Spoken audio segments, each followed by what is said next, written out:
Get confirmed gives you word for your life. And he gave me Psalms 91:4. He will take you under his wing. 91:4, got it. And it is hanging in my kitchen. How old were you? 14. At 14, he gave you that. Yeah, and it was with me ever since. It is with me, and it's hanging in my kitchen. Interesting. To know that he's with you, he has your back. Yeah, and you know, and sometimes as a young man, and so on, I forgot it. But when something went wrong, I went to look and said, wait a minute, where are your wings? Where have you been? I thought it was a promise. Yeah. That's funny. So now building the business, you know, and by the way, it's funny when you say Ritz-Carlton, it's clear because I go to Ritz a lot, but I had a bad experience with Ritz 2 months ago. And I said, I wonder if Horst would even allow something like this to happen. This doesn't make any sense to me. I went to an event, Ritz-Carlton, every 3 to 6 months, we would do an event at the Fort Lauderdale Ritz. No problem. This last one we go there, my EA says, you know, they put us in a different room. I said, why is that? We booked this 30 days ago, 60 days ago. He said, I don't know. They put us in a bigger room. Well, I'm not looking for a bigger room. I want a smaller room because I put sticky pads on the wall because we're doing a strategy session with our executive. I want that room. They changed it last night. They can't do that. Well, I talked to the director. He said yes. I said, bring the director up. We get on the phone with the director right before the meeting. This is 7:57, and meeting starts at 8 o'clock. And the director's not coming upstairs. And finally, I'm like, it's been 13 minutes. Where is the director? I'm talking to the other two employees. Wow. Horst, I said I'm going to go see the director myself. I go downstairs. I'm at the front lobby at the Fort Lauderdale Ritz.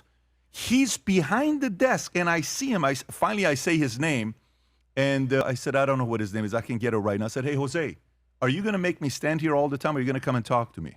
I've been asking you, why did you change my room? 30 seconds later, he comes out, and he's looking at me.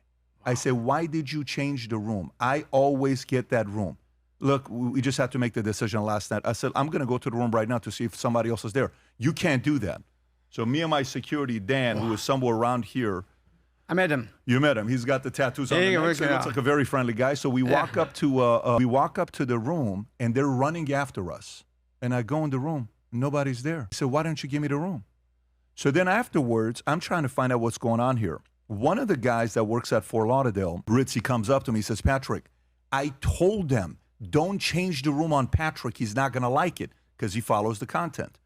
I said, I still want to know what happened here. Anyways, the room was given to a soccer team, whatever, because they were doing massages there and nobody was there. Remember, I booked this room. Yeah. It's the room I like, and I'm a be-back customer, right? No explanation, nothing. The next day, Rob, can you text Mateo? I want to make sure I give the right first names. I don't want to mess this up. So then the next day, Mateo calls me. He says, look at the email we just got. I said, what's the email? He says, they send us an email saying they apologize for what happened the day before, and they want to give us 50% of the cost for the room back. And I said, Mateo, I don't care about the money. I will never and go it's to the, all or nothing. I will never go to that Ritz-Carlton in Fort Lauderdale ever again. I said, there is no way this is Horst's standards. So I'm telling him this. And they're going back and forth, back and forth, back and forth, and it was done. I was so disappointed. And you know what it made me think about? Here's what it made me think about. Here's a challenge, Horst, and you got to coach me through it. And I need your help with this. Hear me out. And you don't know where I'm going with this, but I think you'll see it here in a minute. I'm a founder of an insurance company. We built it. We grew it from 0 to 60,000 agents. We sold it. We changed a lot of people's lives, and we did something nobody thought was ever possible. Our mission statement in July of 2009, when I came up with it 2.5 months before I started the company, was saving America by bringing back the free enterprise system and hope to American families. And we took this concept. I was dressed as George Washington. My wife was dressed as Lady Liberty. We had a 40-foot Mount Rushmore on the stage, and we told everybody, we're going to save America. And we're going to help people through free enterprise, getting people to become insurance agents, building their business. We did something nobody thought was going to happen. One office, Northridge, 50 states, we grew it. We sold the company 3 years ago. I haven't been the CEO for 1 year. I'm gone, okay? The standards are the standards that you create. Sure. How do you deal with looking and seeing if those standards are being maintained or not by the leaders that come after you? How do you manage that yourself? Because I know just listening to you right now. I got an email from a friend in Asia. It's on there about an experience in Ritz-Carlton. And it gave me so much pain, still gives me pain. You cannot help it.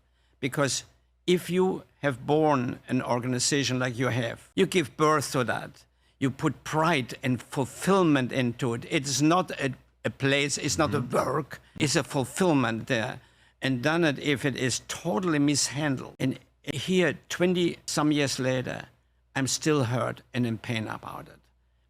I can't, I have a hard time.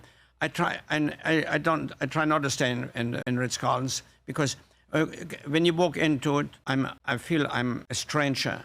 Some of them I walk into, I feel I'm home still. I'm home. Very few. Forgive me when I say those things. Ritz-Carlton, don't sue me. But it is, if you have value in what you did, if it had a meaning, if it was a purpose, you cannot help but get hurt. Because that which you created, it is not different than if Picasso would sit there and you would scratch on his painting. He would be very hurt. It's his painting, it's his creation, would be hurt. You cannot get away from that. And unless we just created a business, the heck with it.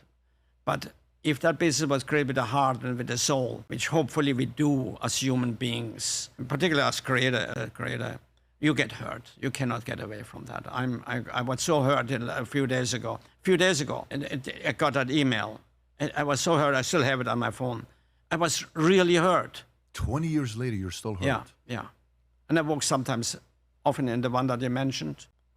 Could it be any other brand? It shouldn't be. It should be Intense. I had a call one day from Shanghai, from a friend who walked into the Ritz-Carlton, maybe when I was running Ritz-Carlton, and said, I walked just in the Ritz-Carlton. And darn it, I could have gone blind, not seen the sign. I would have known it's a Ritz-Carlton. I could feel it. How people looked at me, how people say, sir, how people helped me.